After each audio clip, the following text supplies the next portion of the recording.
Dear all, I am pleased to present this paper. In case you have any question, my email address is provided on the first slide. Renewable energy is subject to uncertainty. Probabilistic forecasts, which aim at modeling the distribution of all possible future realization, have become an important tool to equip decision makers, hopefully leading to better decisions in energy application. This paper exploits recent breakthroughs in the field of data science by using advanced deep learning structure, such as the encoder-decoder architecture. Overall, the contribution can be summarized as follows.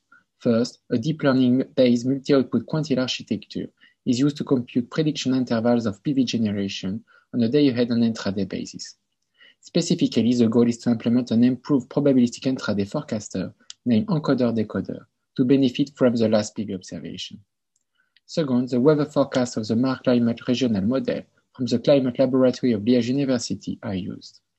Finally, a proper assessment of the quantile forecast is conducted by using a k-fold cross-validation methodology and probabilistic metrics. It allows computing average scores over several testing sets and to mitigate the dependency of the results to specific days of the dataset. The day-ahead and intraday models are trained by minimizing the quantile loss function.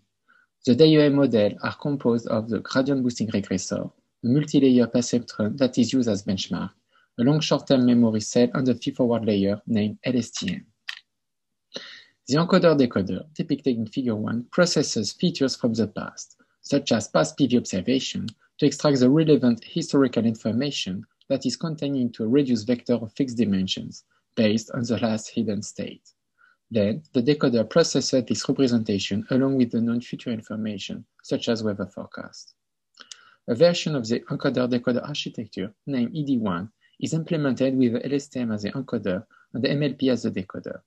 In a second version, named ED2, the decoder is the LSTM followed by an additional feed-forward layer. The time resolution is 15 minutes, and the day-ahead models compute the forecast for the next 96 periods. The intraday model computes the forecast at 4 time gates, midnight, 6 a.m., noon, and 6 p.m. The predicted quantiles are 10%, 20%, up to 90%. In terms of quality assessment, it is important to distinguish the quality from the value evaluation. The forecast quality corresponds to the ability of the forecast to genuinely inform of future events by mimicking the characteristics of the processes involved.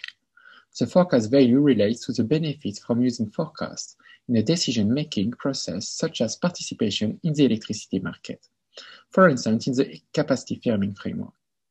This study focuses only on the forecast quality assessment by using the continuous rank probability score and the interval score. The continuous rank probability score penalizes the lack of resolution of the predictive distributions as well as biased forecast. It is negatively oriented. The lower, the better. And for deterministic forecasts, it turns out to be the mean absolute error. The interval score rewards narrow prediction intervals and penalizes the forecast for which the observation is outside the interval. These figures compare the day-ahead, quantile, and point forecast on a random day of the testing set.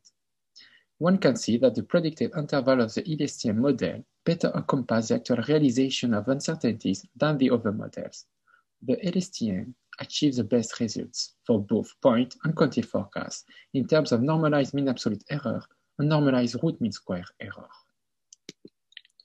This figure compares the intraday forecasting models on a random day of the testing set. Generally, one can see that the predicted interval of the ED1 and LSTM models better encompass the actual realization of uncertainty than ED2. In addition, the LSTM-MLP encoder-decoder architecture yields accurate and calibrated forecast distribution in terms of continuous rank probability score and interval score in comparison with the other models. As perspective, it could be interesting to consider a PV scenario approach based on the encoder-decoder architecture, and also to consider deep learning generative models such as generative adversarial networks, variational autoencoders, and normalizing flow. Thank you for your attention. I would be very happy to answer your question, and I wish you a great PowerTech conference.